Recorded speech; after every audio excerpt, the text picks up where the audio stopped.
ಮಾಡಿದ್ರು problem, illegal ಮಾಡಿದ್ರೆ ತಾನೇ ಸುದ್ದಿ ಆಗೋದು.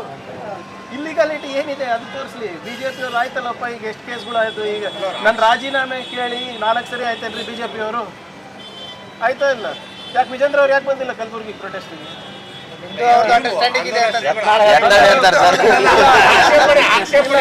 ನೀವು ನಂಬ್ತೀರಾ? ವಿಜೇಂದ್ರ ಅವ್ರು ಹೇಳ್ಬಿಡ್ಲಿ ಪ್ರಿಯಾಂಕರ್ ಜೊತೆ ಅಂಡರ್ಸ್ಟ್ಯಾಂಡಿಂಗ್ ಇದೆ. ವಿಜೇಂದ್ರ ಅವ್ರ ಬಗ್ಗೆ ಇರ್ಬೋದು, ಏನೇ ಫ್ಯಾಕ್ಟ್ ಇಸ್ ಫ್ಯಾಕ್ಟ್. ಅವರ ಅಫಿಡವಿಟ್ ಬಗ್ಗೆ ಯಾರು ರೇಸ್ ಮಾಡಿದ್ರಿ? ಯಡಿಯೂರಪ್ಪ ಅವ್ರ ಪಾಕ್ಸ್ಕೋ ವಿಚಾರ ಬಗ್ಗೆ ಯಾರು ರೇಸ್ ಮಾಡಿದ್ರಿ? ಇದು ಅಡ್ಜಸ್ಟ್ಮೆಂಟ್ ಅಂತಾರ, ಅದಕ್ಕೆ ಇರ್ಬೋದು. ಯಾರಿಗೆ ಗೊತ್ತಾ? ಬಿಜೆಪಿ ಕೇಳಿ ನೋಡಿ, ಬಿಜೆಪಿ ಅವರೇ ಅವರು ಅಸಮರ್ಥರು, ಅವ್ರ ನಾಯಕತ್ವದಲ್ಲಿ ಬಿಜೆಪಿ ಉಳಿಯಲ್ಲ, ಯಡಿಯೂರಪ್ಪ ಅವ್ರು ಯಾವ ಸ್ಟೇಜು ಹತ್ತಬಾರ್ದು ಅಂತ ಬಿಜೆಪಿ ಅವ್ರು ಹೇಳಿದ್ದು. ಬಿಜೆಪಿ ಅವ್ರ ಪ್ರಶ್ನೆಗೂ ನಾನೇ ಉತ್ತರ ಕೊಡ್ಬೇಕಂದ್ರೆ ಹೆಂಗೆ ಸರ್? ನಂದು ಕೇಳಿ ನಾನು ಹೇಳ್ಬೋದು ನೋಡಿ. ಕರ್ನಾಟಕದಲ್ಲಿ ಪಂಚಾಯತ್, ಇಡೀ ದೇಶದಲ್ಲಿ ಕರ್ನಾಟಕ ಪಂಚಾಯತ್ ರಾಜ್ನಲ್ಲಿ ನಂಬರ್ 1 ಇದೆ. ಯಾರನ್ನ ಇದು ಕೇಳಿದ್ರ ನನಗೆ ಚೆನ್ನಾಗಿ ಮಾಡಿದಿರ ಸರ್ ಕೆಲಸ ಅಂತ ಒಬ್ರು ಹೇಳಿಲ್ಲ ನನಗೆ. ಬರೇ ಯಾವನೋ ಸ್ವಾಮೀಜಿ ಅಂತ, ಇವ್ರು ಬಿಜೆಪಿ ಅಂತ, ಇವ್ರು ಬಿಟ್ಟು ಬೇರೆ ಏನು ಕೆಲಸ ಇಲ್ಲ ನಮ್ಗೆ. ನೋಡಿ, ಮತ್ತೊಮ್ಮೆ ಉಚ್ಚಾರ ಮಾಡ್ತಾ ಇದ್ದೀನಿ, ನೆಟ್ಟೆ ರೋಗ ಅಲ್ಲ ಅದು. ಏನು ಡೀಪ್ ರಾಟ್ ಅಂತ ಏನು ಹೇಳ್ತಾರೆ ಅದು ನೋಡಿ. ಅಂಡ್ರೇಜ್ ಯಾರು ಇನ್ಶೂರೆನ್ಸ್ ಒಳಗಾಗಿಲ್ಲ ಅವ್ರಿಗೆ ಮಾತ್ರ ತೊಂದರೆ ಆಗ್ತಾ ಇದೆ. ಇಲ್ದಿರ ಆಗಲೇ 76 ಕೋಟಿ ರೂಪಾಯಿ ಇನ್ಶೂರೆನ್ಸ್ ಅನ್ನ ನಾವು ಕೊಡಿಸಿದೀವಿ. ಬೀದರಿಗಾಗಿಲ್ಲ, ರಾಯಚೂರಿಗಾಗಿಲ್ಲ, ಯಾದಗಿರಿಗಾಗಿಲ್ಲ. ಇಲ್ಲಿ ನಾವು ಬೆನ್ನಿಂದ ಬಿದ್ದು ವಿ ಹ್ಯಾವ್ ಎನ್ಶೂರ್ಡ್ ನಮ್ಮ ರೈತರಿಗೆ ಅನ್ಯಾಯ ಆಗ್ಲಾರ್ದಂಗೆ ನೋಡ್ಕೊಂಡಿದ್ದೀವಿ. ಮತ್ತೆ ಪ್ರೋತ್ಸಾಹ ಧನ ಕೊಟ್ಟಿದ್ದೇವೆ. ಸೊ ಇದನ್ನ ಏನಿದೆ ನೋಡೋಣ, ಯಾರು ಅನ್ಇನ್ಶೂರ್ಡ್ ಇದ್ದಾರೆ ರೈತರು, ಅದ್ರ ಬಗ್ಗೆ ನೋಡೋಣ.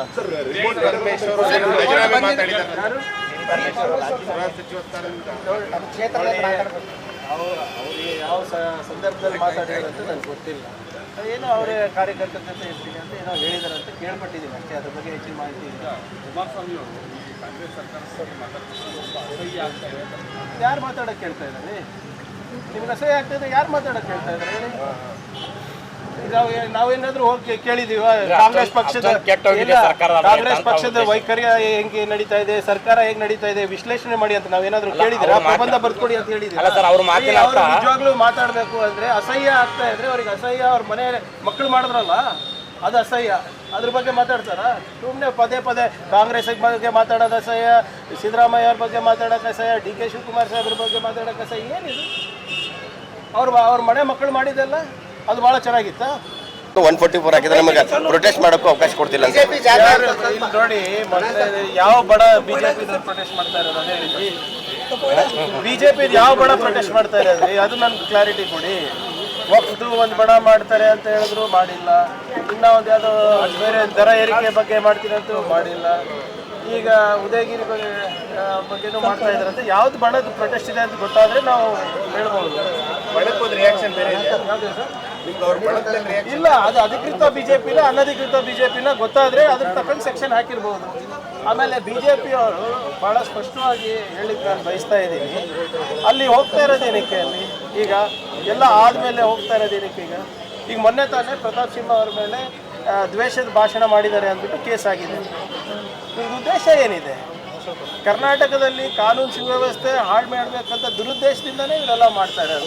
ಕಾನೂನು ಪಾಲನೆ ಮಾಡೋಕ್ಕೇನಿದೆ ಅವರಿಗೆ? ಸೆಕ್ಷನ್ 144 ಇದೆ ಅಂದ್ರೆ ಪಬ್ಲಿಕ್ ಅವೇರ್ನೆಸ್ಗೋಸ್ಕರ ಪಬ್ಲಿಕ್ ಅವೇರ್ನೆಸ್ ಮಾಡಿದ ಯಾವ್ದು? ಪಬ್ಲಿಕ್ ಅವೇರ್ನೆಸ್ ನಿಜವಾಗ್ಲೂ ಬಿಜೆಪಿ ಏನಾದರೂ ಮಾಡ್ಬೇಕಂದ್ರೆ ಕೇಂದ್ರ ಸರ್ಕಾರ ಏನು ಕನ್ನಡಿಗರಿಗೆ ಅನ್ಯಾಯ ಮಾಡ್ತಾ ಇದ್ರೆ ಅದ್ರ ಬಗ್ಗೆ ಅವೇರ್ನೆಸ್ ಮಾಡಿ. ಹೋಗಿ ಕೇಂದ್ರ ಸರ್ಕಾರದಲ್ಲಿ ಮಹಾರಾಷ್ಟ್ರ ಸರ್ಕಾರ ಏನು ಕನ್ನಡಿಗರ ಮೇಲೆ ದೌರ್ಜನ್ಯ ಮಾಡ್ತಾ ಇದ್ರೆ ಅದ್ರ ಬಗ್ಗೆ ಅವೇರ್ನೆಸ್ ಮಾಡಿ. ಇದ್ರ ಬಗ್ಗೆ ಅವೇರ್ನೆಸ್ ಏನು ಅವಶ್ಯಕತೆ ಇಲ್ಲ. ಎಸ್ಕಾಂನವರು ನೋಟಿಸ್ ಜಾರಿ ಮಾಡಿದ್ದಾರೆ, ಒಂದು ವೇಳೆ ಗೃಹಜ್ಯೋತಿ ಹಣ ಏನಾದರೂ ಸರ್ಕಾರ ಕಟ್ಟಿಲ್ಲ ಅಂದ್ರೆ ಜನ ಕಟ್ಟಬೇಕು ಅಂತ ಹೇಳಿ. ನೋಡಿ, ಅದು ಯಾವುದು ನನಗೆ ಗೊತ್ತಿಲ್ಲ, ಅದ್ರ ಬಗ್ಗೆ ಹೆಚ್ಚು ಮಾಹಿತಿ ಇಲ್ಲ. ESCOM is a corporation. ಏನು ಈ ಯೋಜನೆ ಇದೆ ಕಾರ್ಪೊರೇಷನ್ ಅನುಷ್ಠಾನ ಆಗುತ್ತೆ, ಸರ್ಕಾರ ಅದು ಪಾವತಿ ಮಾಡುತ್ತೆ. ಜನರು ಯಾಕೆ ಇಲ್ಲ, ಯಾರು ಅದು ಕೊಟ್ಟಿದ್ದಾರೆ ನನಗೆ ಸಂಪೂರ್ಣವಾದಂಥ ಮಾಹಿತಿ ಇಲ್ಲ ನನಗೆ. ಆದರೆ ಏನೇ ಇದ್ರೂ ಸರ್ಕಾರನೇ ಭರಿಸ್ಬೇಕು. ಇಟ್ಸ್ ಏನು guarantee by the government, not by the ESCOM. ಎಸ್ಕಾಂದವ್ರು ಯಾರೋ ಏನೋ ಮಾಡಿರ್ತಾರೆ ಅಂತ ಅದಕ್ಕೆಲ್ಲ ನಾವು ಗಮನ ಕೊಡೋದ ಅವಶ್ಯಕತೆ ಇಲ್ಲ. ಎಸ್ಕಾಮಿಂದ ಏನಾಗ್ತಾ ಇದೆ ಅದನ್ನ ಪಾವತಿ ಮಾಡೋದು ನಮ್ಮ ಜವಾಬ್ದಾರಿ ಆಗುತ್ತೆ. ವಿಜೇಂದ್ರ ಅವ್ರ ದಿವಾಳಿ ಆಗಿದೆ. ಫಸ್ಟ್ ಅವ್ರ ಏನು ದಿವಾಳಿತನ ಅವ್ರ ಪಾರ್ಟಿನಲ್ಲಿದೆ ಅದ್ರ ಬಗ್ಗೆ ಮಾತಾಡಲಿ. ಕೇಂದ್ರದಿಂದ ಆಗ್ತಾ ಇರುವಂಥ ಅನ್ಯಾಯ ಏನಿದೆ ನಮ್ಮ ರಾಜ್ಯಕ್ಕೆ ಅದ್ರ ಬಗ್ಗೆ ಮಾತಾಡಲಿ. ಸುಮ್ಮನೆ ಪಾಪರ್ ಸರ್ಕಾರ, ಆ ಸರ್ಕಾರ, ಈ ಸರ್ಕಾರ ಅಂತ ಹೇಳ್ತಾ ಇದ್ದಾರಲ್ಲ. ಇನ್ನೇನು ಮುಂದಿನ ಶನಿವಾರ ಬರಲಿ, ಅವರಿಗೂ ಆಹ್ವಾನ ಮಾಡ್ತೀನಿ. ಕಲ್ಯಾಣ ಕರ್ನಾಟಕ ವತಿಯಿಂದ, ಬೋರ್ಡ್ ವತಿಯಿಂದ 1000 ಕೋಟಿ ರೂಪಾಯಿದು ಕಲ್ಯಾಣ ಪಥ ಉದ್ಘಾಟನೆ ಆಗ್ತಾ ಇದೆ. ಇನ್ನು 1 ತಿಂಗಳಾದಮೇಲೆ ಪ್ರಗತಿ ಪದ 5000 ಕೋಟಿನಲ್ಲಿ ನಾವು ಅನುಷ್ಠಾನಕ್ಕೆ ತರ್ತಾ ಇದ್ದೀವಿ. ಬರಲಿ, ಅವರು ಬರಲಿ, ಅವ್ರ ಕಾನ್ಸ್ಟಿಟ್ಯೂನ್ಸಿಗೂ ಕೊಡ್ತಾ ಇದೀವಲ್ಲ ದುಡ್ಡು. ಪಾಪರ್ ಆಗಿದೆ ಸರ್ಕಾರ, ಏನು ಅಂಕಿಅಂಶಗಳು ತೋರಿಸ್ಲಿ ಸರ್. ಅವರು ಸಾಲ ಮಾಡಿ ತುಪ್ಪ ತಿಂದಿರೋರು ಅವರು, ಅವರ ಏನೋ ಸಾಲದ ಬಡ್ಡಿ ಕಟ್ತಾ ಇರೋದು ನಾವು. ಗಡಿ ವಿಚಾರದಲ್ಲಿ ಅನಗತ್ಯ ಗೊಂದಲ ಆಗ್ತಾ ಇದೆ. ಮಹಾರಾಷ್ಟ್ರದಲ್ಲಿ ಕಂಡಕ್ಟರ್ ಗಡಿ ವಿಚಾರ ಅಲ್ಲೇ ಮಾಡಿದ್ರು, ಬಸ್ಗೆ ಬೆಂಕಿ ಹಚ್ಚಿದ್ರು. ನೋಡಿ, ನಾವಂತೂ ಅದನ್ನ ಖಂಡಿಸ್ತೀವಿ. ಬೆಳಗಾವಿ ಬಗ್ಗೆ ಯಾರು ಪುಂಡಾಟಿಕೆ ಮಾಡೋ ಅವಶ್ಯಕತೆ ಇಲ್ಲ. ಭಾಳ ಸ್ಪಷ್ಟವಾಗಿ ನಾವು ಸಂದೇಶ ಮಹಾರಾಷ್ಟ್ರದವರಿಗೂ ಹೇಳಿದ್ವಿ, ಕೇಂದ್ರ ಸರ್ಕಾರದವರಿಗೂ ಹೇಳಿದ್ವಿ. ಈಗ ಮಹಾರಾಷ್ಟ್ರದಲ್ಲಿ ಅವ್ರ ಸರ್ಕಾರ, BJP ಅವ್ರ ಸರ್ಕಾರ ಇರೋದು, ಕೇಂದ್ರದಲ್ಲೂ ಅವ್ರದ್ದೇ ಸರ್ಕಾರ ಇರೋದು. ಡಬಲ್ ಇಂಜಿನ್ ಸರ್ಕಾರಗಳು ಮಾತಾಡ್ಕೊಂಡು ಹೇಳಿ ಹೀಗೆಲ್ಲ ಮಾಡಬಾರ್ದು ಅಂತ. ಯಾವುದು ಮಾಡಿದವ್ರು ಎಲ್ಲ ಯಾರೇ ಇರ್ಬೋದು ರೀ. ಕರ್ನಾಟಕದ ನೆಲ ಜಲ ವಿಚಾರ ಬಂದಾಗ ಅವೆಲ್ಲ ಏನೂ ಇಲ್ಲ. ನಮಗೆ ಕ್ಲಿಯರ್ ಮ್ಯಾಂಡೇಟು. ಜನರು ನಮ್ಮ ಗಡಿಯನ್ನು ಸಂರಕ್ಷಣೆ ಮಾಡೋಕ್ಕೆ ಕೊಟ್ಟಿದ್ದಾರೆ. ಕನ್ನಡಿಗರಿಗೆ ಉದ್ಧಾರ ಆಗಬೇಕಂತ ಮಾಡೋಕ್ಕೆ ಕೊಟ್ಟಿರೋದು ನಮ್ಗೆ ಮ್ಯಾಂಡೇಟ್. ಈಗ ಮತ್ತೆ ಶಿವರಾತ್ರಿ ಬಂತು. ಆಳಂದಲ್ಲಿ ರಾಘವ ಚೈತನ್ಯ ಶಿವಲಿಂಗ ಪೂಜೆ ಸಲ್ಲಿಸಂಥದ್ದು. ನೋಡಿ, ಕಾನೂನು ಎಲ್ಲರಿಗೂ ಅನ್ವಯಿಸ್ತದೆ, ಅದು ಯಾವನೇ ಇರಲಿ, ಆಯ್ತಾ? ಅಲ್ಲ, ಈ ಬಾರಿ ಅನುಮತಿ ಏನಾದರೂ ಕೊಡ್ತೀರಾ ಅಂತ? ನಾನಲ್ಲ, ಕೋರ್ಟ್ ಕೊಡಬೇಕಲ್ಲ. ಕೋರ್ಟ್ನಲ್ಲಿ ಇದೆ ಅಲ್ವಾ ಮ್ಯಾಟರ್. ನಾವು ಏನೇನು ಸಬ್ಮಿಟ್ ಮಾಡಬೇಕು ಕೋರ್ಟಿಗೆ ಸಬ್ಮಿಟ್ ಮಾಡಿದ್ದೀವಿ. ಕೋರ್ಟ್ ಏನು ಹೇಳಿದ್ರೆ ಅದು ಡೈರೆಕ್ಷನ್ ಹಿಂದೆನೂ ಪಾಲನೆ ಆಗಿದೆ, ಮುಂದೆನೂ ಪಾಲನೆ ಆಗುತ್ತೆ. ಆದರೆ ಕಾನೂನನ್ನು ಕೈಗೆ ತಗೊಂಡು ಹೋದರೆ ಅದರದ್ದು ಪ್ರತಿಫಲ ಇದೆ. ಹೌದು, ಅವ್ರಿಗೆ ಅಷ್ಟೇ ಇರೋದು. ಅವರೇ ತಾನೇ ಯಾವಾಗಲೂ ನೋಡಿ, ಅವರೇ ಕಾನೂನು ಉಲ್ಲಂಘನೆ ಜಾಸ್ತಿ ಮಾಡ್ತಾ ಇರೋದಲ್ಲ. ಯಾರು ಕಾನೂನು ಉಲ್ಲಂಘನೆ ಮಾಡ್ತಾರೆ ಅವರಿಗೆ ತಾನೇ ಕಾನೂನು ಅನ್ವಯಿಸ್ತದೆ. ಇನ್ನೊಂದು ಉದ್ಯಾನವನದ ಬಗ್ಗೆ ಸ್ವಲ್ಪ